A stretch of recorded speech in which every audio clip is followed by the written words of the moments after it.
Today we have Micol Spitale from University of Cambridge and talking about the human-robot interaction for assessing and promoting mental well-being and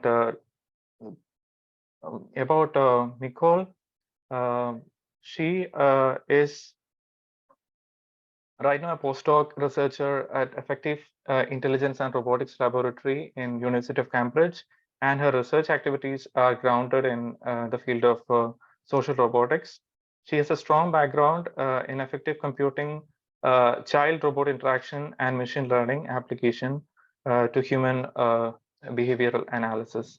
Her current research focuses on developing socio-emotionally adaptive robots that can foster well-being through coaching and psychologically proven interventions. So thank you, Micol, for joining our community. And now you can start your talk. Introduction. I would keep my bio a little bit shorter if I knew that you're going to present me, introduce me. But yeah, thank you so much. I'm going to share my screen. Just let me know whenever you can see it.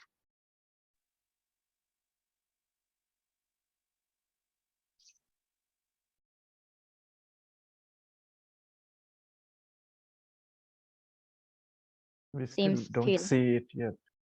Still loading. Let's see. Yeah. Yeah, now. Okay, let me go in the presentation mode. Okay, great. So hi everyone, thank you so much for joining this talk. Today I'm going to talk to you about human-robot interaction for assessing and promoting mental well-being. So in order to do that, I'm going to provide you a little bit of motivation behind that. So the World Health Organization reports that actually there was an increase of about the 30% of people affected by a mental health condition in the last decades. And this was exacerbated, of course, by the pandemic that we all experience.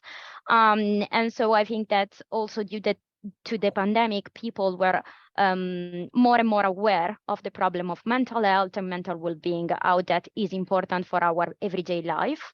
So this is the reason why also, because the World Health Organization prioritize the mental well-being in terms of promotion, prevention, but also in terms of increasing the access to mental health care. However, let's say worldwide, there is a gap between the people that really require this kind of care and people that can access it. In fact, there are a very long time waiting for getting access to mental health care. For example, in the UK, the NHS system took among 18 weeks just to process any request from children mental health care, for example. So in this context, robots can really help assessing and promoting mental well-being. But let me provide you a little bit more of background what well-being coaching means. So usually coaching goals, have the aim to increase general well-being of people, and there are very different styles of coaching. The first one is the cognitive behavioral therapy one that maybe most of you are familiar with. The second one is the positive psychology, that basically it's a practice that allows people to focus on little things in their life that are positive. So it could be also having breakfast in front of the sunrise. The third one is the mindfulness, that is a practice that allows you to focus on the present moment, without taking care and trying to be present. So maybe you are familiar with that as well, as one of the meditation technique, and maybe you experience it with the mental well-being apps such as Headspace or Calm. So this is the reason why, let's say, the motivation behind this research. The literature suggests that actually robots can really help improving and promoting both mental and physical well-being. For example, there was a study by Jiang et al. From MIT that they introduced a Jibo robot in the accommodation of university students, and they deliver positive psychology exercise. I mean, the Jibo robot deliver positive psychology exercise, over a week, and the results show that was an improvement in terms of the mood of the student.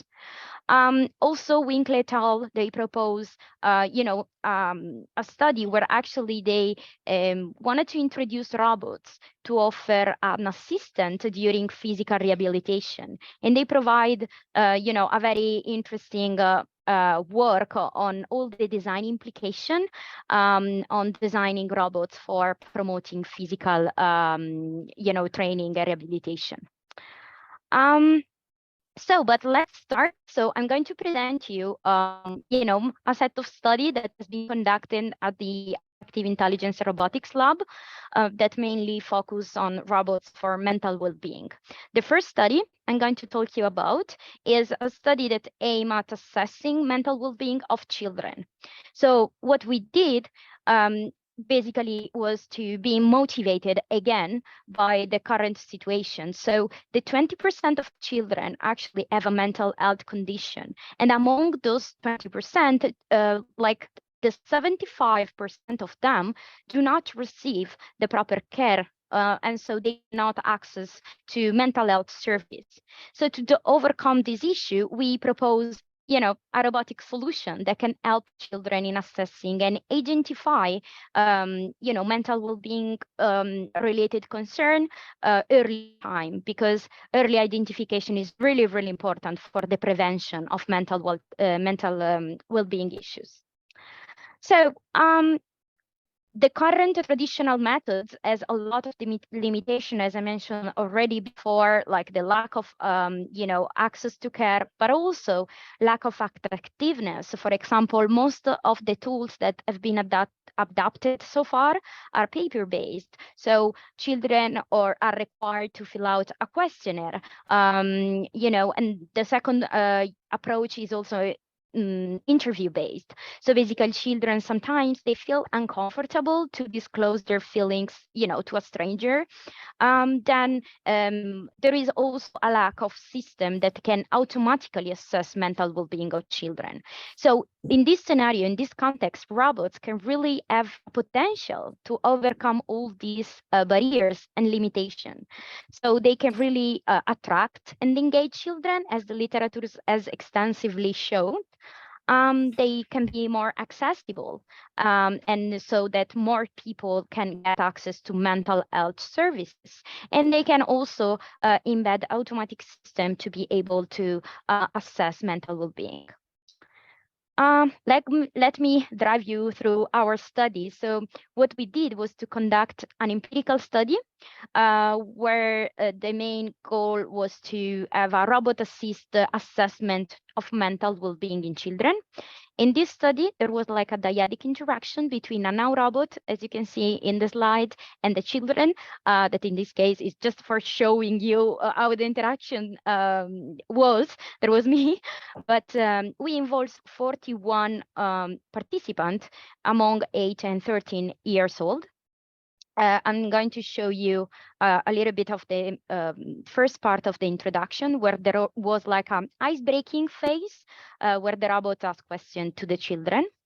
I am very excited to meet you. What is your name? Hi, my name is Micol.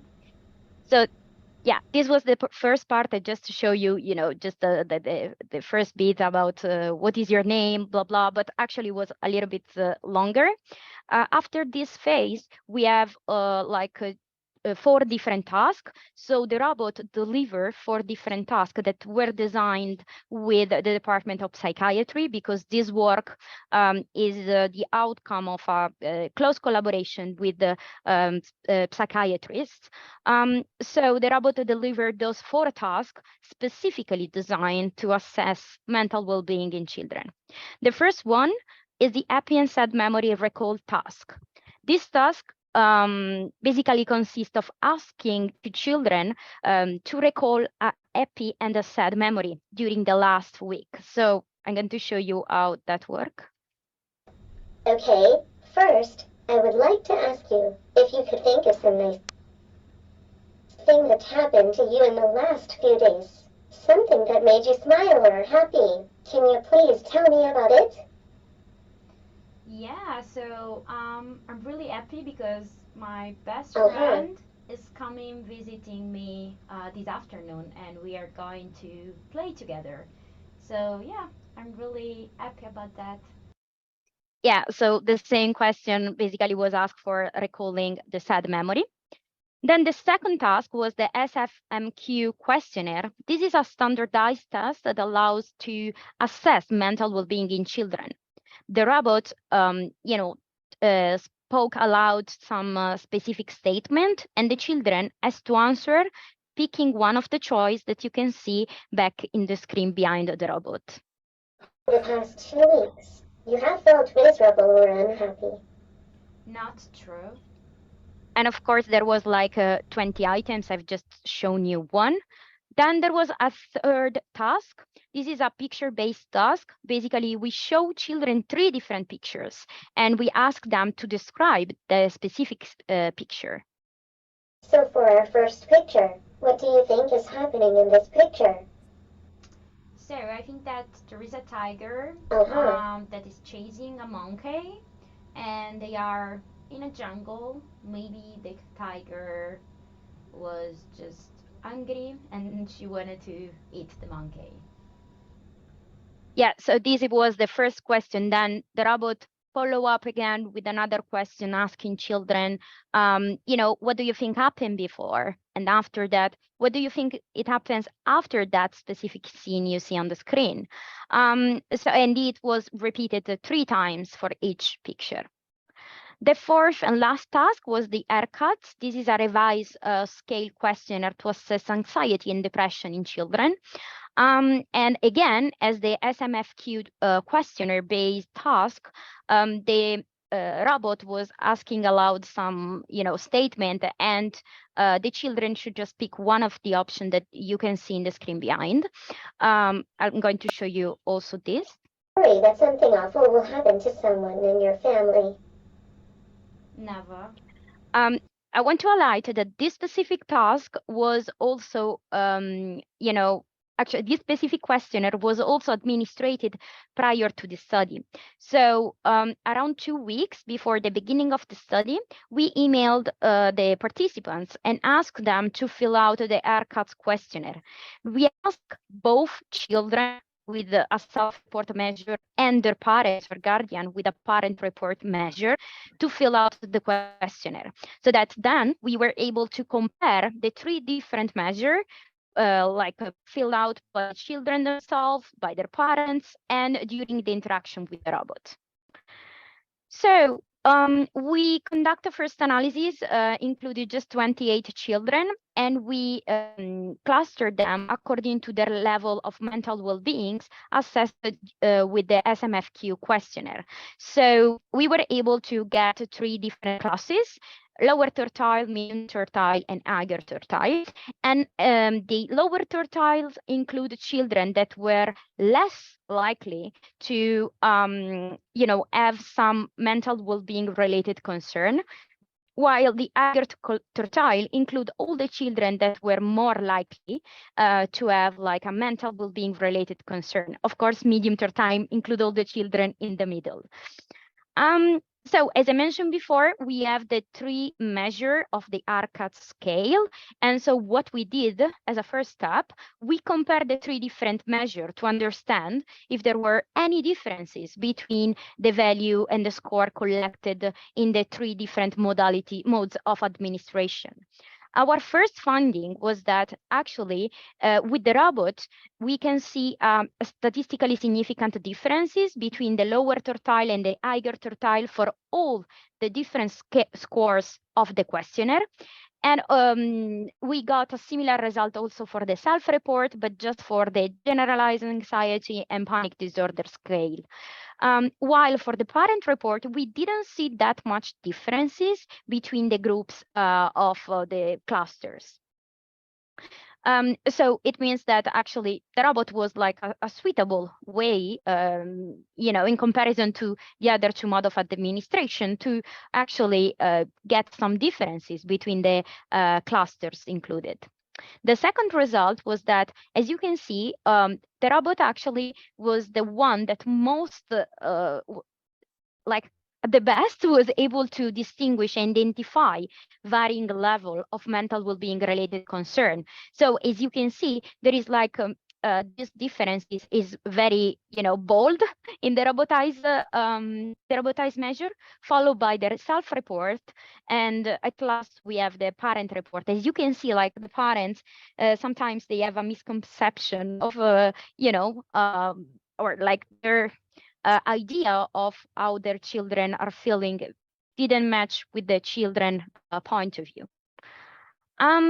The third result was in terms of you know, how children disclose differently to the in the three different modes of administration. So within the tertile, we observed that, for example, children that were less likely to have some mental well-being related concern were more positive talking to the robot. So it seems that in this, for these children, the, you know, engagement dimension play an important role, because when they were asked to fill the questionnaire by themselves, they were a little bit more negative.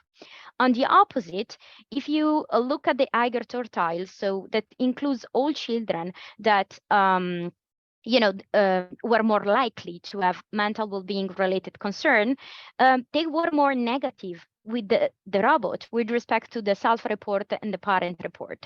So this is an extremely important result, also to highlight that we need personalized and tailored assessment methods, because like children with different mental well-being levels can have also different needs, and so they can interact with the robot and in a different way, and the score could be you know, as well very different between the for example, the clusters of children.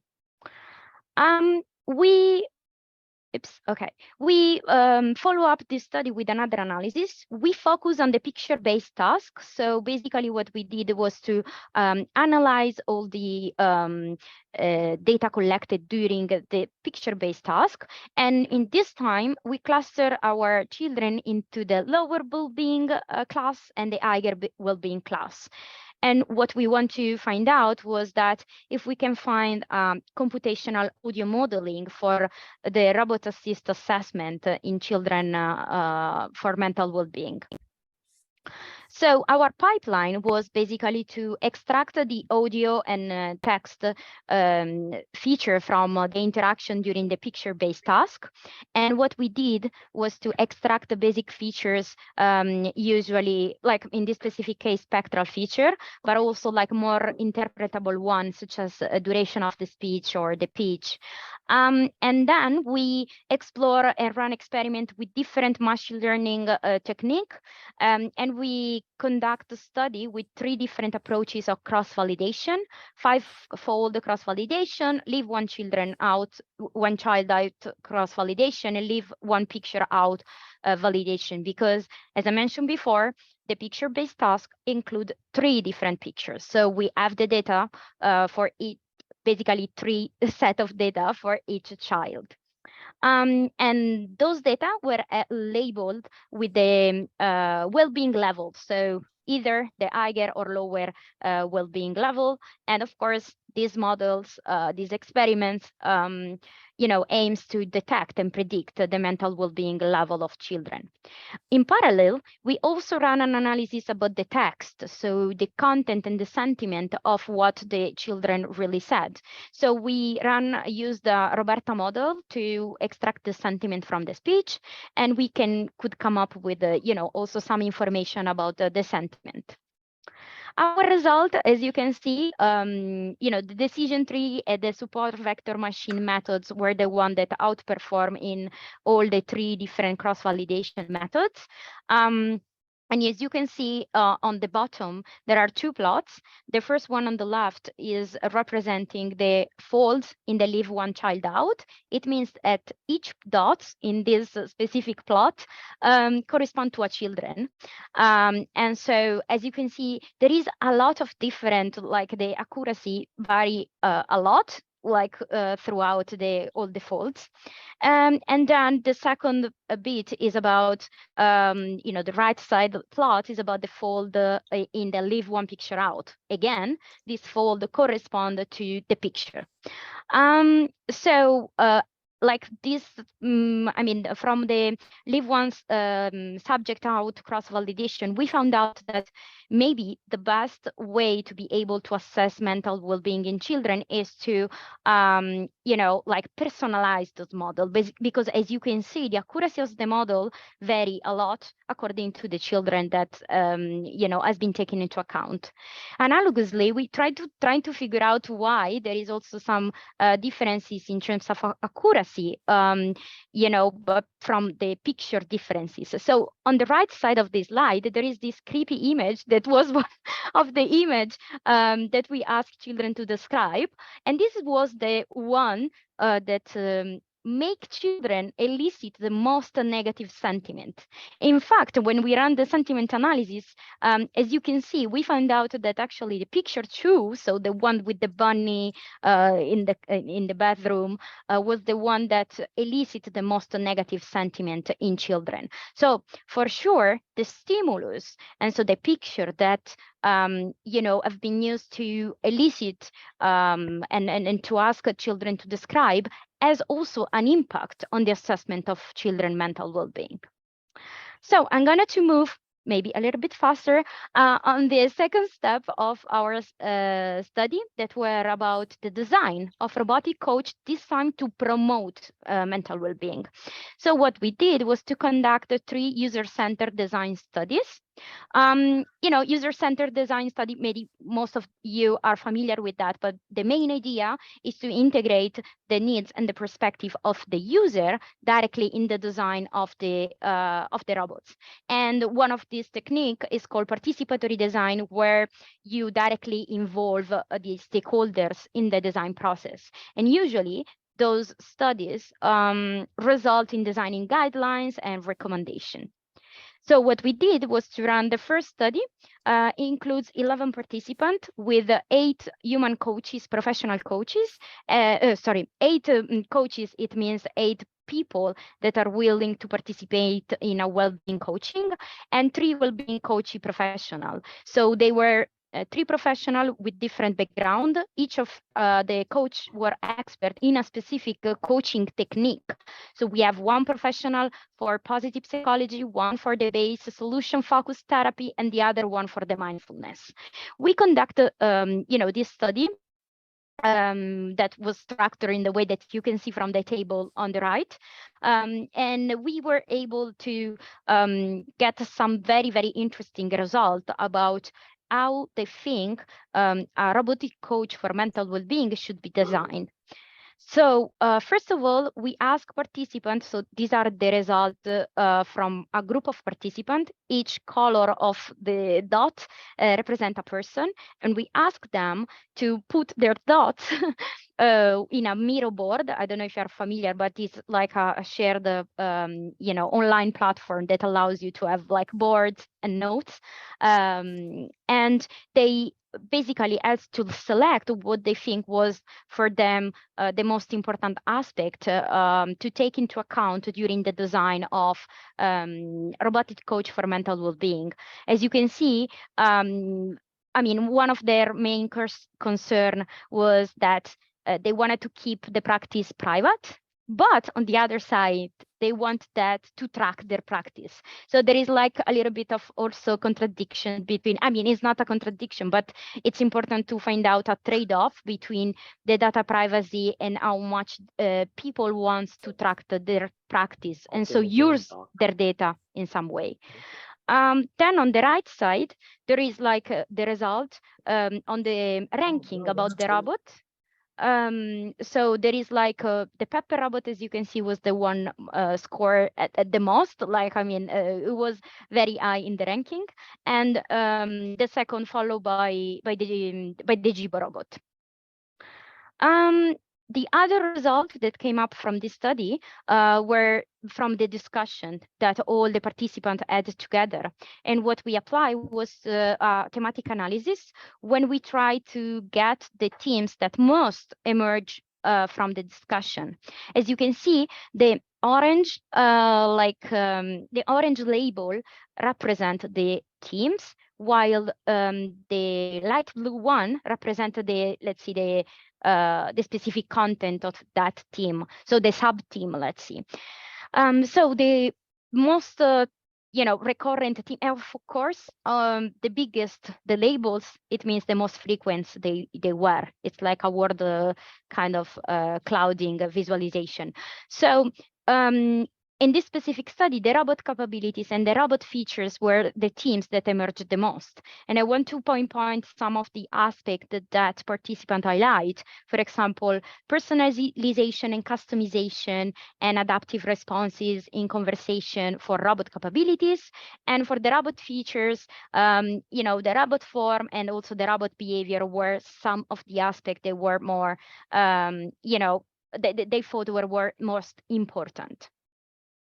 So in the second study, we ran another user-centered design study where we invited 20 participants to have a direct interaction with the robot that deliver three different positive psychology, the same positive psychology exercise declined in three different, let's say, period of time. So thinking about the past, the present, and the future. And so again, we run and conduct, we interview the participant at the end of the interaction. And again, we conduct a thematic analysis to understand which were the main result. And again, the robot features and the robot capabilities were the one that mostly emerged from the discussion. And we can see adaptation, acknowledgement, and responsiveness as one of the main important robot capabilities. And for the features, again, the appearance and the behavior, came to be most important. The third study involved three different mental well-being coaches, professional, and other three participants. We basically first show them a demo of a Pepper robot, again delivering a positive psychology exercise, and then we basically conduct a discussion around the theme of designing robotic as mental well-being coaches. From the discussion, we run again the thematic analysis and we come up with the similar labels as before. But there was a new, in my opinion, very important labels that emerged from this specific discussion that were the ethical consideration. Actually, we've seen something similar also in the study one when they were concerned about their data privacy. And again, this team emerged also in this discussion with also the safeguarding a risk assessment aspect that I think it's really, really important to make, robots being able to deliver mental well-being practice. So our three study allows us to define different design and ethical recommendation. Let me start from the design recommendation. The first one is that the robot form is very, very important and it should follow the functionality of the robot. So it's very important that the appearance of the robot, so for example, if the robot is humanoid or an abstract shape, should match with the functionalities of the robot itself. So if it's a humanoid, we expect it is able to conversate, while if it says like an abstract shape, maybe that is not like that, assume. So the second recommendation is about the voice. So the professional coaches highlight how much the prosody and the slow pace is very important for mental well-being coach practice. If you think about meditation and mindfulness, I think that maybe most of us experience them, the voice is guiding you through the practice, so that it's extremely important to make you feel present in the moment, because most of the time you close your eyes, so you are not even like looking at the agent or like the app or the person that is delivering the meditation session. Then we alight another recommendation, the set of recommendation are about the robot behavior. We do think that the acknowledgement and active listening should be integrated in the conversation-based interaction. So it's really important that the robot acknowledge a person when he's speaking, because I mean, that allows user to feel listened. So also the literature extensively highlight how much this aspect is important. The other recommendation is about verbal adaptation that should be present, but in some sense it should be also limited, because it should preserve the well-being practice. In fact, well-being coach professional told us that they kind of follow a script, that they try to, not change that much, just to be sure about the efficacy of the well-being practice that they are delivering. So we should take this information into account when we are designing a robotic coach for mental well-being.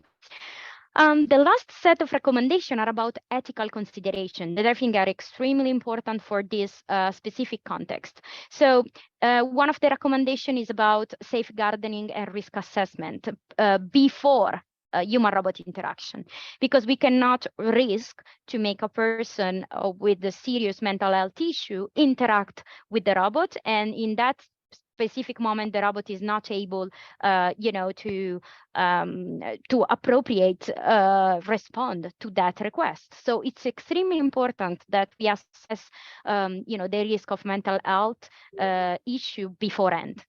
The other recommendation is about data collection. So it's really important that also the robot is transparent about the information that are collected, how they are stored, why they are stored, and how they have been used for example, adapt or like personalized interaction.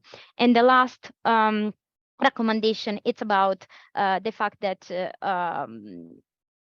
emotional aspect and user characteristic are really, really important to be considered in the design of robotic coach, because it's important that the collection of their data and privacy can also enable this kind of adaptation in terms of affective and also in terms of particular user characteristics. Let me move to the last part of my talk, that will be actually very brief, because these are new studies that are going to be present at the HRI conference in 1 month in Stockholm. So I'm going to give you some, just like some few insight on that, but I would love you to check the paper and maybe the presentation once it will be presented at the HRI. So this specific set of study aims at developing and deploying robotic mental well-being coaches in the workplace. Why? Because work can help employees in their, to maintain their mental well-being, because they, it gave them some purpose in their life, but they pose also some risk. For example, having a tight schedule, having, that can stress people, or like having like very hard deadline. This is really can affect mental well-being of employees. So also in this context, we do think that robots can have a great potential to improve and sustain their mental well-being. And it's also really important to highlight that even in the workplace, the access to mental health care service is very lacking to date. So what we did was to deploy 2 different robots in a company, a Cambridge consultant located in Cambridge. What we did was to design, a between subject study where half of the participants interact with a multi robot and the other half with a Misty robot over 4 weeks. the robot deliver each week a different positive psychology exercise. So the exercise were severing exercise, gratitude exercise, accomplishment exercise, and optimism about the futures. And we design a personality for the robot to be a mental well-being coach. To do that, we involve, of course, mental well-being professional, and we grounded our choices on the literature as well. So you can see there is like the radial plot on the right side of the slide that represent the, the personality of the robot itself. I want just to briefly give you an idea of what were the main results from this study. So we find out that the Misty robot were perceived more positively than the Qt robot.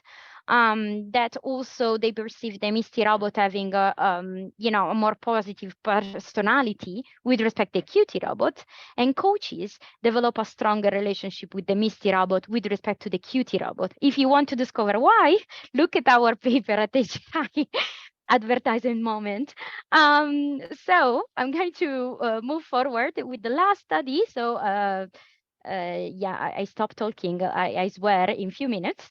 So that we basically deliver group mindfulness practice in a public cafe, but I'm going to show you a video that is more explanatory.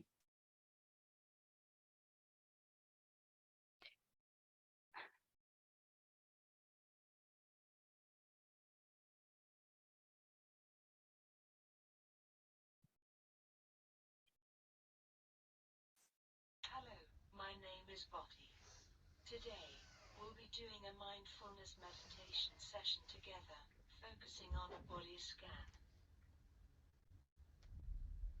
Mindfulness is a faculty that everybody has, and through the meditation you can train it. It's a bit like going to the gym to train your mindfulness muscle.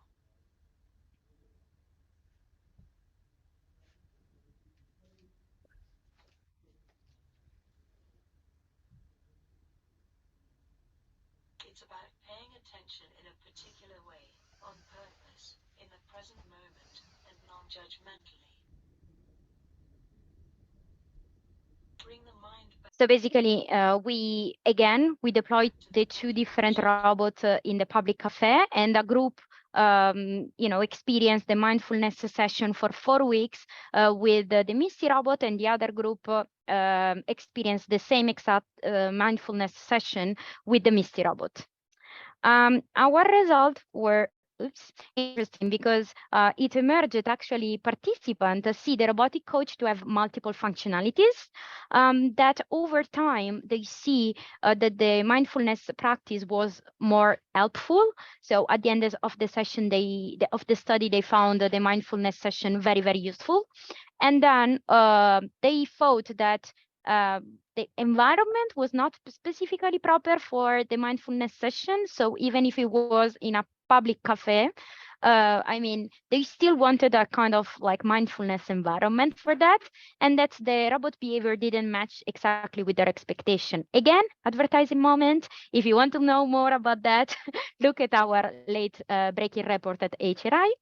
I'm going to finalize this talk highlighting some of the open challenges in this research area, but I think I would say in general in the HRI. So the first challenge is to program autonomous robots that can have social interaction with human. So there is an extensively, set of work that are still conducting Wizard of Oz study. So it's a very big challenge to program autonomous robot. Then running study is extremely challenging because as you can see, there are like, like difficulties in terms of recruitment, in terms of a dropout of the people, and in terms of find out collaborators that allow us like as a researcher to deploy robots in the wild, so in the real world. And finally, there is like a mismatch also between the robotic platform currently available and the user expectation. So we kind of suggest a research agenda. So we would like to highlight how much is important to investigate the design feature of robots to promote mental well-being. We do think that it's really important to create autonomous robots rather than wizard of odds interaction, and that to really see if robots can be adapted in the real world, we have to run more and more long-term study in the wild. So I think that the next generation should focus on making the robot autonomous with data-driven approach to be able to understand the dynamics of the human-robot interaction. So thank you so much, and I would like to thank also all the collaborators that contributed to the work, Minia, Nida, Nikhil, and of course my PI, Professor Hatice Gunes. So if you have any question, feel free to ask. Thank you, Micol, for the presentation. It was really interesting to see your work, and also it was great, some of very interesting, important design recommendations that you did from the results of your work.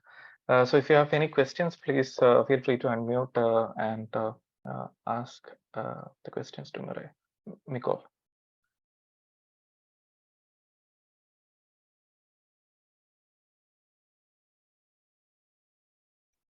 I cannot hear you anymore. I don't know if you're speaking. I think you're muted, Suraj. Yeah.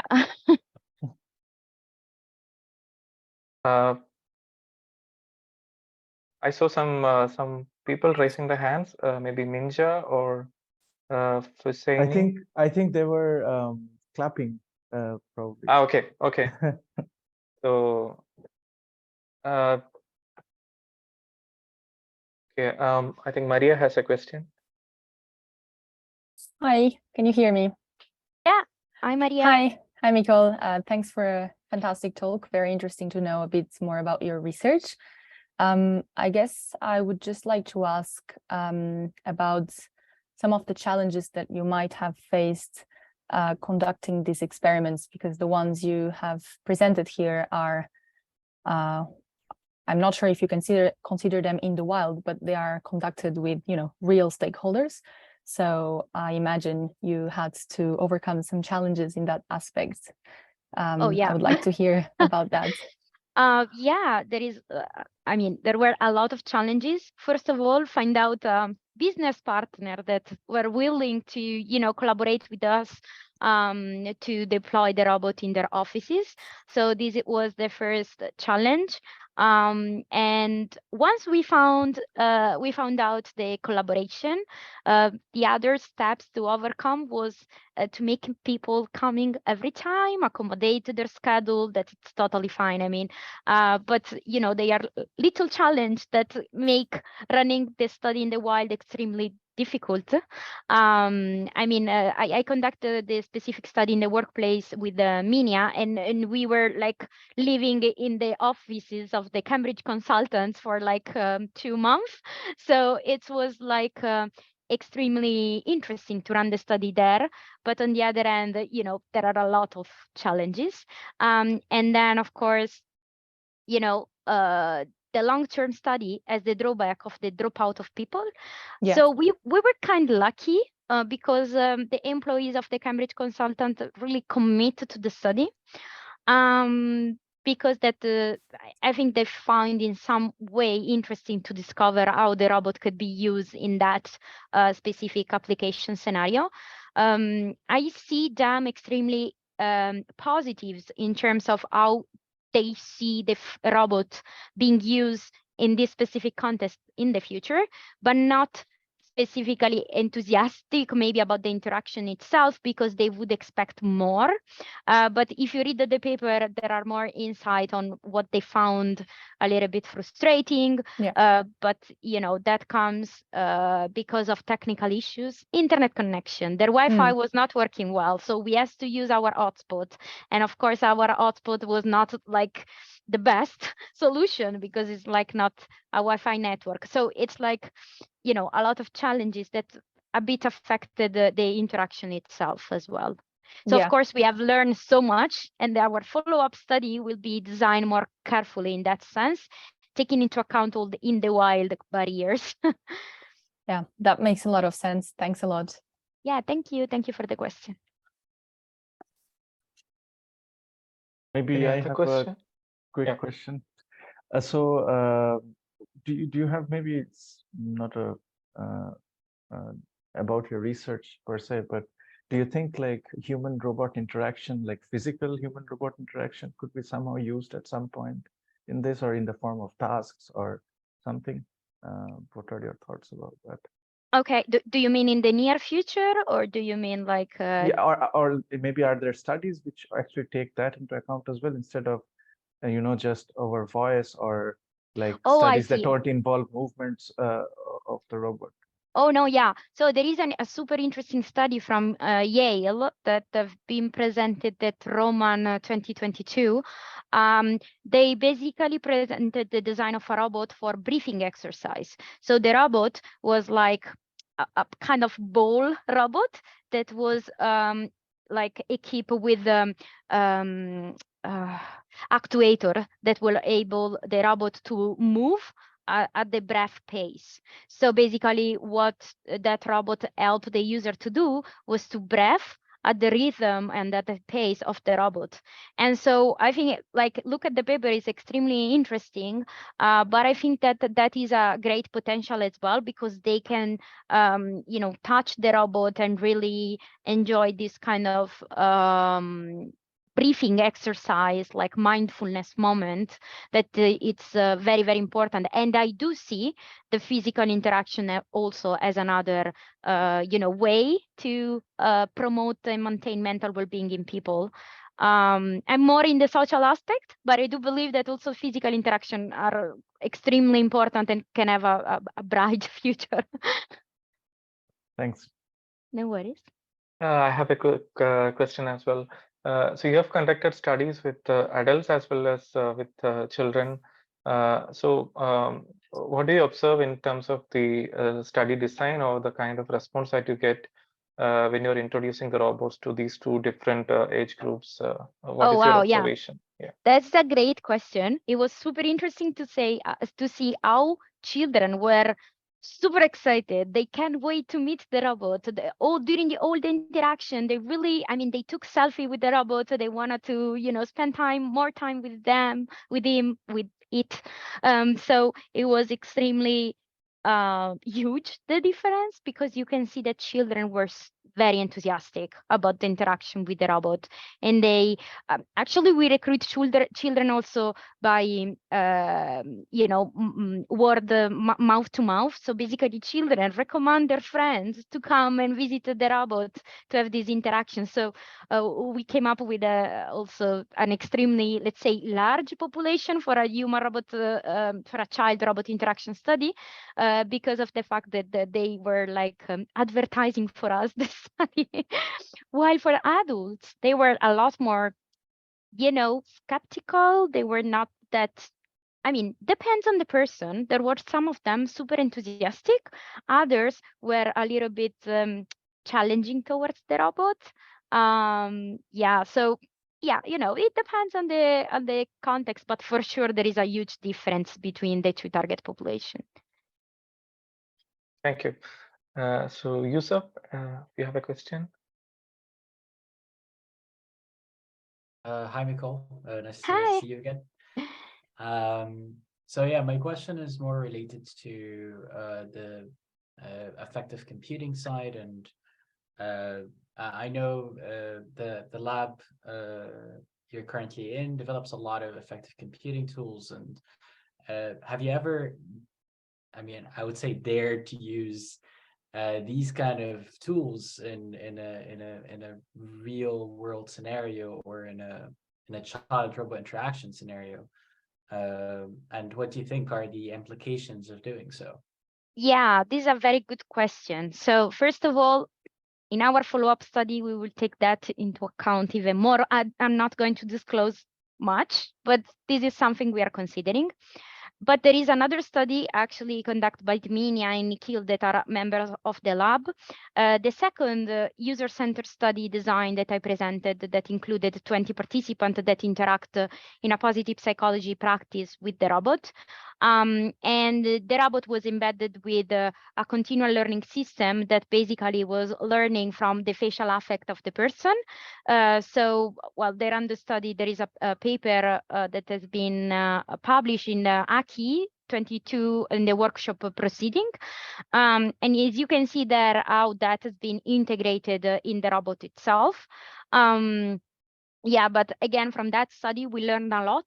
So from one side, you have like the computational model embedded into the robot. And from the other side, you have the user perception.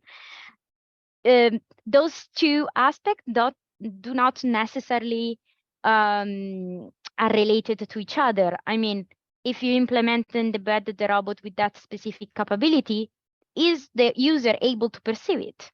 Is not always that clear and evident the result. This is my yeah. Yeah, absolutely. That study was conducted in the lab. So in a controlled setting, everything was, you know, a little bit more constrained. Of course, we are going to do more in our future work in the wild, because we do really think that embed the robot with affective capabilities could really boost and improve the interaction. So yeah, to answer your question, yeah, we will do that, but stay tuned. Perfect. Excited to see that. Yeah, thank you. Thank you for your question. I might have a very quick question, if that's okay, if we still have time. Yeah, please go ahead. We can Okay, thanks. So my question is about the adaptation feature. Have you implemented any type of adaptation feature in these experiments, or are you considering to do so in the next phase? Just interested to hear about that. Yeah, so basically the continual learning aspect that I was mentioning before was actually adapting to the facial affect of the person over time. So the continual learning technique allows you to, you know, continuously learning throughout time, over time. So that allows you to adapt to the person itself and to have a personalized, you know, interaction to like teach the model how to learn that specific person characteristic or feature or reaction or facial expression. I do think that it's an extremely important aspect of the interaction. We cannot do and deploy generalized model for interacting with human, because every one of us, every individual is very different, has very different way to express the same feeling. So but again, this is like a future study, like topic that we are trying to address. So maybe, hopefully, in our, follow-up study, we are definitely consider that. I do think that that should be integrated. Okay, thank you. Thank you.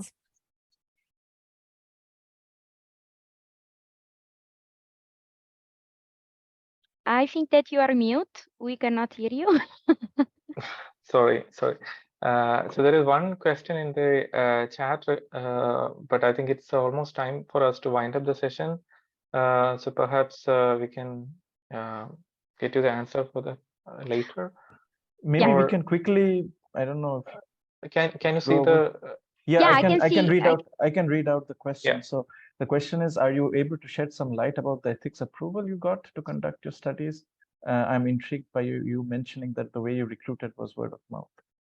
Yeah, we got an extensive ethic approval also because it was in collaboration with the Department of Psychiatry, and it involves children, and it was about assessing mental well-being. So of course, it was like hugely reviewed, and we go to a painful process. And actually, for the word of mouth aspect, it was amended after, during the experiment. Basically, children told us, can I tell to a friend, blah, blah. And so we were like, because we actually recruit children via advertising with the schools with which the university has some already going on collaboration. So for doing that, we had to apply for an amendment and ask if we can recruit also in this way, but it was like approved. I think probably the next questions will also have a Slack channel with all the participants. I think we can take their Yeah. also. So Because I think we're already running out of time. Yeah. So thanks everyone for joining the session and for the question. And thanks, Micol, for the very inspiring thanks for the talk. great talk, Micol. It was lovely having you Thank you. And Thank you we so wish much you for all the inviting me. good luck Have a for nice all one. your studies, upcoming studies, and also the presentations at HRI. Thank you. Thank you so much. Thank you. Bye. Bye. Bye.